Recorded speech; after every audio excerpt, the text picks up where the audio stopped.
G'day everyone, welcome back to the channel. In this one, I've been saving up for coilovers. A lot of your views has gone towards funding these as well, so thank you very much. And I've got myself a set of Bilstein B14s front and rear. So I'm going to install them today. We'll go through the how-to as best I can. I'll tell you what tools I'm using as I go, and hopefully we get this right. I've got white line camber bolts on the front. They caused me some issues last time. I had to pay someone to get them installed. So hopefully on the fronts they come off and go back on nice and easy for me. But you'll see either way. This is what we've got at the moment. We've got the car up on stands, just a little bit of clearance. So got the mount tune springs, they'll be for sale. Basically the rears are so easy. We've got this bolt here, and I'll go through what size that is. And we've got two bolts right up in there, which I'll show you later, and they will fall out. But what I'm also going to do is get a jack under the rear beam here, and then when I unbolt these on both sides, I'm going to lower the beam a little bit just to be able to get these out. So I'll show you how that's done. And the rears should be, I mean, people could probably do this in about 15 minutes. It might take me longer, but let's get to it. So we're ready to go. I've got the rear beam supported by the jack because I'm going to take these bolts out for the bottom of the shock, and that's going to be a 15mm bit.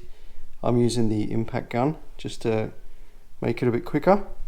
I'm going to do that on both sides, and then I'm going to lower the beam down, and that's on a pivot, so that'll come down.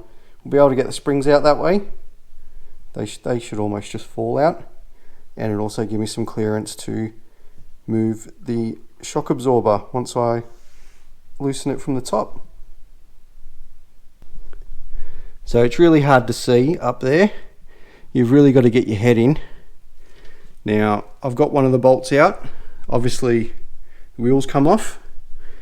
I've used an extension, and that's just a 10mm bit. So if you've lost yours, which most people have, don't even bother until you go and buy one. But they're actually located up that way and up that way. So I've got to move the carpet or the inner guard out of the way a bit and get to the other one, and then that whole shock will fall out. And that's one side done. Alright, we've got the rear ready to go in. So these nuts to get it out was 10mm. That is also a 10mm. Now these didn't really come with standard nuts on the top there. You probably have to reuse your standard ones. If you do, what I suggest is getting some vice grips, getting a ring spanner on the 10mm and getting some vice grips and holding this here, because that is the top of the actual shaft that goes inside the shock absorber, and that'll just spin inside the shock absorber if you don't grip it. And the orientation that you're looking for is, if that's sitting in the car that way, the tops need to be the opposite. So I'm going to screw these back in and start on the other side. Just showing what I've done with the inner guard. There are these little screws. They're a socket set, but mine came off by hand. There's one there just above the rear spring and one just there, and just by loosening those off gave me enough access up in there to get to the bolts for the shock absorber. Okay, both shocks are in now. I've lowered the rear beam even further, so that's just come down, and now we just need to take the springs out. Hopefully they're not going to pose too much of an issue. And there you go. It's that easy. And then the other ones will go in, and this is the orientation. So we've got the cups at the bottom, just like the standard. The spring, we've got like a blue ring that goes between the spring and the height adjuster, and then another black ring for the top, which is either going to replace my Power Flex one there, or depending on the height, I may even keep that Power Flex one in place. But I'll put them in, we'll lower it and we'll see.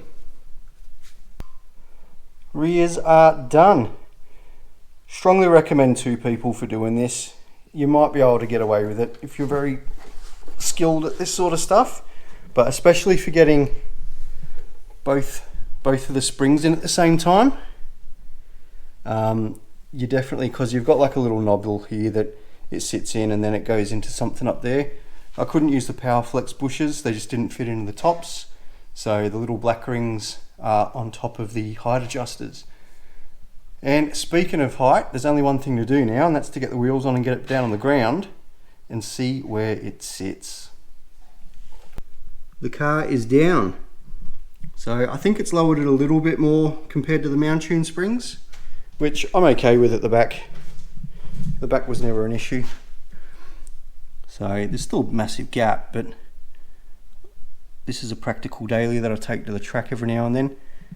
I'm not going for stance or anything like that, so they will settle a bit, maybe. I mean, they're a used set of springs and shocks, so that might just be how they are. The important thing is that they're even. So now, after lunch, we'll tackle the front, hopefully. Moving on to the fronts, we've got a jack stand. I've still got the jack under there, but I've got a jack stand as well. Always work with a jack stand. Now, these I'm hoping come off. These are the white line camber bolts. I'm hoping that they come off and come back on pretty easy.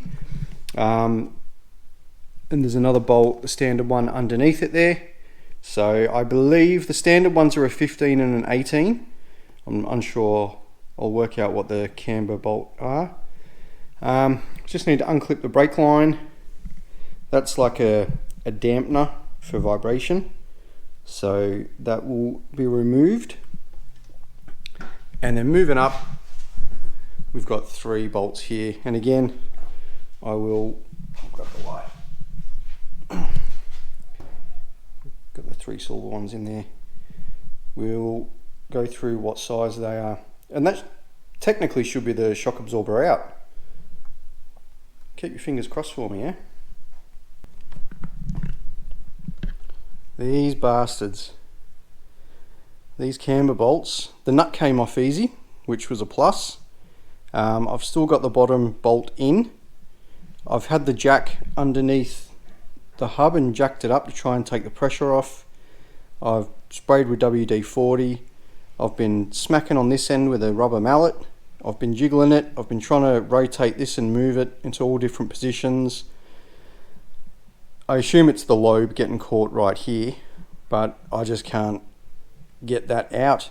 Might be a 2-person job, but luckily for me, Mitch is coming over. Mitch to the rescue again. He saw my post. I was just trying to get some advice on is there any way in particular that these need to come out, because I've tried everything I can think of. So Mitch is going to come over.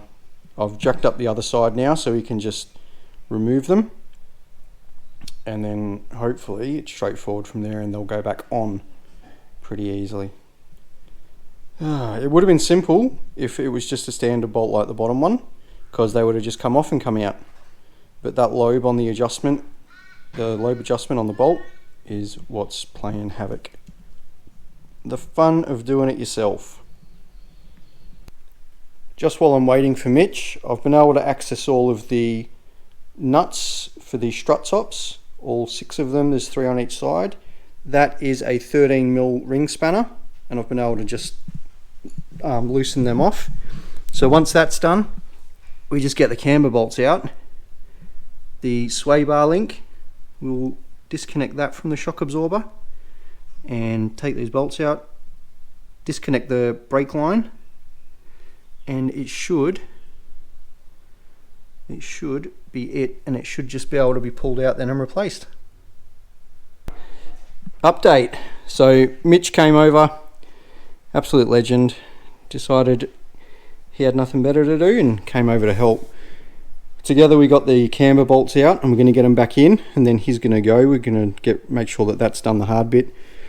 This is a 5mm Allen key that you need inside the inside the thread here for the sway bar link, and then it was a 15mm spanner. And then up here, as I said before, these were 13mm, and you can access them without taking the cowl off, but for the sake of 5 minutes, you could make your life a little bit easier and take that off too. So I'm not going to hold Mitch up too long because he's got to get home. We're going to put these back in, going to get the camber bolts in and get it finished and on the ground. That's done. I am absolutely spent. It is definitely a two-person job. I'm rapt that they're in, and I'm rapt that we got it done in a day. I think if the camber bolts, if they were standard bolts or if they just played nicely, I could have got away with doing it myself with just a little bit of help from my wife. She helped with aligning the rear springs, and you need someone ideally to help locate the shock, and so someone else can put the little nuts on up the strut towers. But other than that, hopefully I've gone through all the tools that you might need, and hopefully it gives you a good idea of what's involved. You get dirty, get some safety glasses, because especially when I was trying to undo and do up the rears from the top, there's a lot of dirt and grime that gets caught up in the inner guard lining, which falls right on your face. Not so much with the fronts, they're pretty straightforward, access is good. But tomorrow, I'm going to take it out tomorrow, get an alignment done. The tyres need rotating and wheels need balancing anyway as well. But I'm going to get a proper alignment done. The best thing, and I've got no light really to show you, the best thing is I've got my bit of height that I wanted.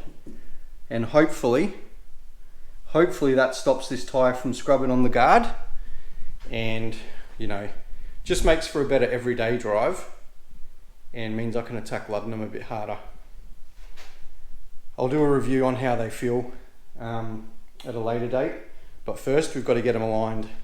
Big thanks to Mitch for coming around. It is a public holiday. He offered to come around. He spent about an hour here and helped out.